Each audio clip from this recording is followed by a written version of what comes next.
प्रयागराज में आज से महाकुंभ की शुरुआत हो गई है। इस धार्मिक मेले में देशी नहीं विदेशों से भी कई श्रद्धालु पहुंचे हुए हैं जो आस्था की डुबकी लगा रहे हैं। इतना ही नहीं, कई ऐसे संत भी आए हैं जिन्होंने सबका ध्यान खींचा। वहीं निरंजनी अखाड़े की छावनी में अमेरिका के रहने वाले विदेशी संत वैसानंद गिरी महाराज को महामंडलेश्वर की उपाधि दी गई। निरंजनी अखाड़े के आचार्य महामंडलेश्वर आनंद, अखाड़े के आचार्य महामंडलेश्वर एवं अखाड़े के तमाम साधु संतों की मौजूदगी में विदेशी संत वैसानंद गिरी महाराज को पट्टाभिषेक कर उपाधि दी गई। जी हां, बता दें कि विदेशी संत भारतीय परंपरा और योग के प्रमुख प्रचारक भी है। इस दौरान जेएमडी न्यूज वहां पर मौके पर मौजूद रहा। संवाददाता ने अखिल भारतीय अखाड़ा परिषद के अध्यक्ष महंत रविंद्रपुरी महाराज से खास बातचीत की। उनका क्या कुछ कहना है, सुनिए। सनातन धर्म का पताका देश में ही नहीं बल्कि अब विदेशों में भी फहर रहा है। आज जिस तरीके से निरंजनी अखाड़े के आचार्य महामंडलेश्वर के साथ और तमाम भी जो मंडलेश्वर थे, महामंडलेश्वर थे, तमाम संत मौजूद थे। आज एक विदेशी संत यानी कि व्यासानंद गिरी जी महाराज को आज जिस तरीके से पट्टाभिषेक कर उनको महामंडलेश्वर की उपाधि दी गई है।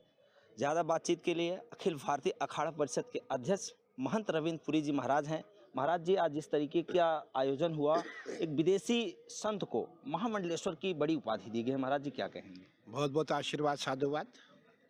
आपने देखा होगा एक विदेशी जिसका नाम व्यासानंद गिरी जी रखा गया है, उनको महामंडलेश्वर पदवी से आज सम्मानित किया गया है। और मैं ये कहना चाहूँगा, उनके साथ सैकड़ों की संख्या में उनके विदेशी भक्तगण थे, वो सब यहाँ उपस्थित थे। और निरंजनी अखाड़े के जितने भी महामंडलेश्वर हमारे हैं, सभी ने चादर विधि में भाग लिया।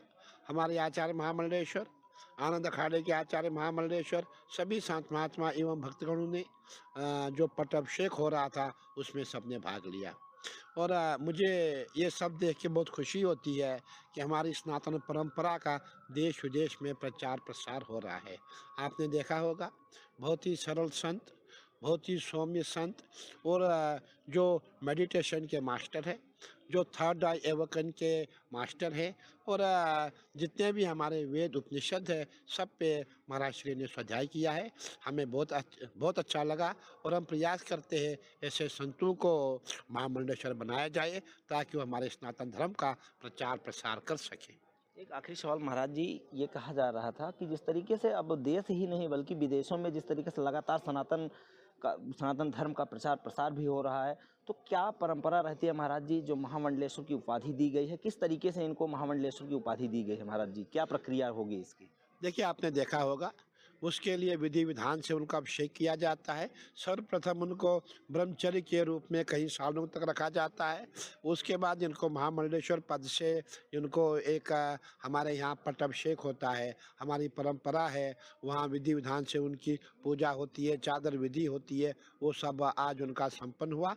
और सबसे बड़ी बात है कि जो संत महात्मा होंगे उनको धर्म प्रचार करना बहुत अति आवश्यक है। और मैं समझता हूँ ऐसे संत बहुत कम मिलते हैं, बिरले ही मिलते हैं जो जिनकी सनातन पे आस्था है। देखिए, एक विदेशी होकर के उसने अपना सब कुछ छोड़ करके भगवा वस्त्र ग्रहण किया।